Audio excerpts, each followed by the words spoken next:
वेक्टरच्या लेक्चरमध्ये आपण काही एक्झाम्पल्स पाहणार आहे. फर्स्ट एक्झाम्पल पहा. If vectors 2i minus qj plus 3k and 4i minus 5j plus 6k are collinear, find q. Simple question आहे हा. आता इथे एक जनरल फॉर्म्युला आधी मी तुम्हाला सांगतो. समजा इथे इथे a1i a2j a3k b बार b1i b2j b3k R collinear. हे जर कोलिनियर असतील then a1 upon a2 a1 upon b1 a1 upon b1 a2 upon b2 आणि a3 upon b3 हे जे आहे is equal to k any scalar. इथे हा scalar असं राहील. म्हणजे if a bar and b bar are collinear then a1 upon b1 a2 upon b2 a3 upon b3 is constant. k means constant. हा formula आपल्याला इथे use करायचा आहे. आता इथे let a bar 2i minus qj आणि 3k b बार 4i minus 5j आणि 6k. then let a and b be the two vectors which are collinear. हे दोन वेक्टर आहेत जे कोलिनियर आहेत. therefore 2 upon 4 minus q upon minus 5 आणि इथे 3 upon 6 हे इक्वल राहील. यावरून इथे 2/4 3/6 मीन्स 1/2. इथे minus q upon minus 5 means q/5. इथे q इज इक्वल टू मिळेल 5/2. ह्या पद्धतीने आपल्याला q ची व्हॅल्यू काढता येईल. आता सेकंड एक्झाम्पल पहा. If here a bar and b bar are non collinear.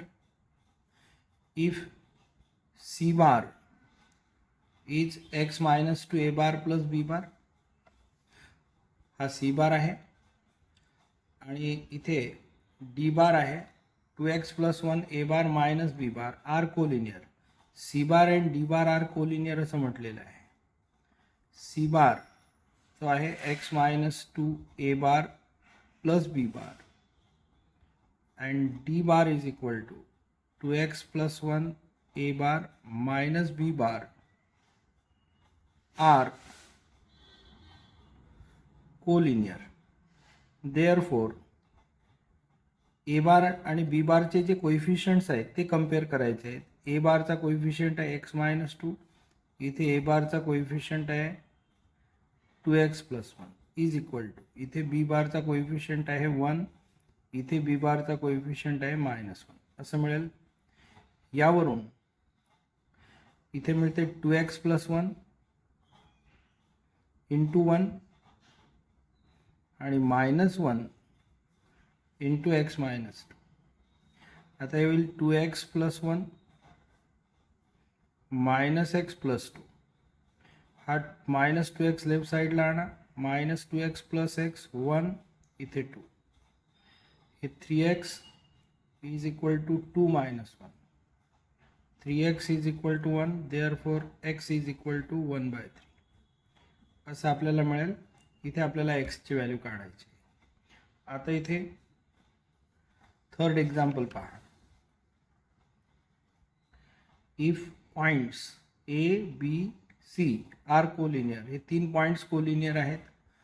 Find value of p. यामध्ये पहा 1 -2 2 3 1 1 -1 P3. इथे P हा अननोन आहे जो आपल्याला कॅल्क्युलेट करायचा आहे. आता पहा इथे points A 1 -2 2, B 3 1 1 and C -1 P3 are collinear. Therefore, AB bar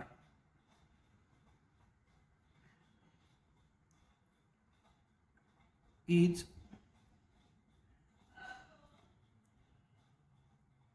M times, इथे M हा स्केलर घेऊ आपण, AC बार असं या पद्धतीने राहील. इथे M जे आहे वेअर M इज स्केलर, म्हणजे इथे AB बार हा AC बारचा स्केलर मल्टिपल आहे. आता AB बार हे काढण्याकरिता इथे AB बार काढण्याकरिता 3 - 1 म्हणजे 2i, 1 - -2 म्हणजे 3j आणि 1 - 2 म्हणजे -k असं मिळेल. AB बार काढत असताना या 3 मधून हा 1 मायनस करायचा, 3 - 1 म्हणजे ते येईल 2i. नंतर या 1 मधून हा -2 मायनस करायचा, 1 मधून -2 मायनस केला तर +2, 1 + 2 म्हणजे 3j. आता 1 मधून 2 मायनस करा, -k is equal to M.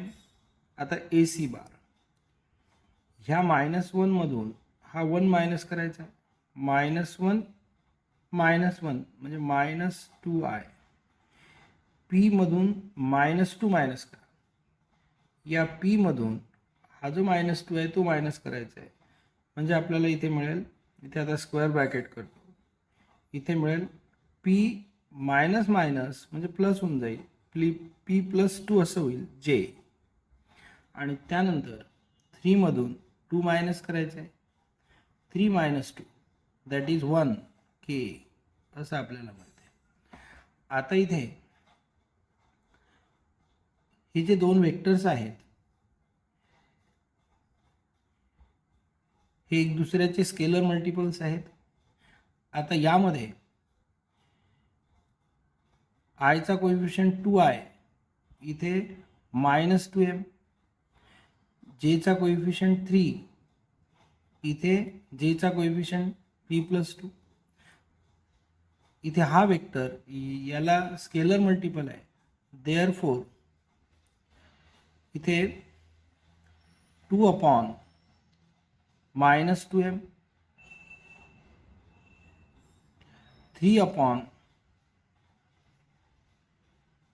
× p + 2, हा m × p + 2 आणि -1/1 असं आपल्याला मिळेल. आता इथे 1 × m, m इथे असं मिळेल. यामध्ये पहा एक वेक्टर हा आहे, दुसरा वेक्टर हा आहे. इथे आपल्याला हे जे आहे हे मी डायरेक्ट लिहिलेलं आहे, हे कसं लिहिलं ते तुम्हाला पुन्हा सांगतो. इथे पहा असं करता येईल. सपोज P बार याला इथे P बारच्या ऐवजी दुसरे कोणतं तरी नाव देऊ. इथे समजा याला मी A बार म्हटलं, A bar is 2i + 3j - k and m ने याला मल्टिप्लाय केल्यानंतर मिळतो आपल्याला B बार. तो B बार आहे -2mi m × p + 2, m × p + 2 j plus m × k. आता इथे हा एक वेक्टर, हा दुसरा वेक्टर, हे दोन vector as A bar and B bar are collinear. इथे हे पॉइंट्स कोलिनियर आहेत म्हणून हा वेक्टर या वेक्टरला कोलिनियर राहील, म्हणजेच स्केलर मल्टिपल राहील. म्हणून या पद्धतीने आपल्याला घेता येते. इथे आता 3 पॉईंट जर दिले असतील तर आपण 2 वेक्टर काढले. त्या 2 वेक्टरमध्ये इनिशियल पॉईंट दोन्हीचा आपण कॉमन घेतला. ए बी हा ए सीचा स्केलर मल्टिपल आहे असं म्हटलं. त्याच्यावरून आपल्याला 2 वेक्टर्स मिळाले. हा एक वेक्टर ए बी, हा ए सी. आता इथे हे 2 वेक्टर स्केलर मल्टिपल आहेत म्हणजे कोलिनियर आहेत. आणि हे जर कोलिनियर असतील तर आपल्याला कोलिनियरची जी कंडिशन इथे मी वर सांगितलेली आहे तुम्हाला, ही जर 2 वेक्टर कोलिनियर असतील तर आय जे केचे जे कोएफिशियंट्स असतात त्यांचा रेशो सारखा असतो, कॉन्स्टंट असतो. तेच आपल्याला इथे लिहायचं आहे. हा एक वेक्टर, हा दुसरा वेक्टर हे कोलिनियर आहेत. म्हणून 2/-2m 3/m इंटू p+2 आणि इथे -1/m असं होईल. हेच आपल्याला इथे मिळालेलं आहे. पहा, मी इथे डायरेक्ट लिहिलं होतं. हे जे आहे हेच आपल्याला इथे मिळालेलं आहे. मी इथे डायरेक्ट लिहिलं होतं. आता यामध्ये पहा, याला आपण कम्पेअर करू.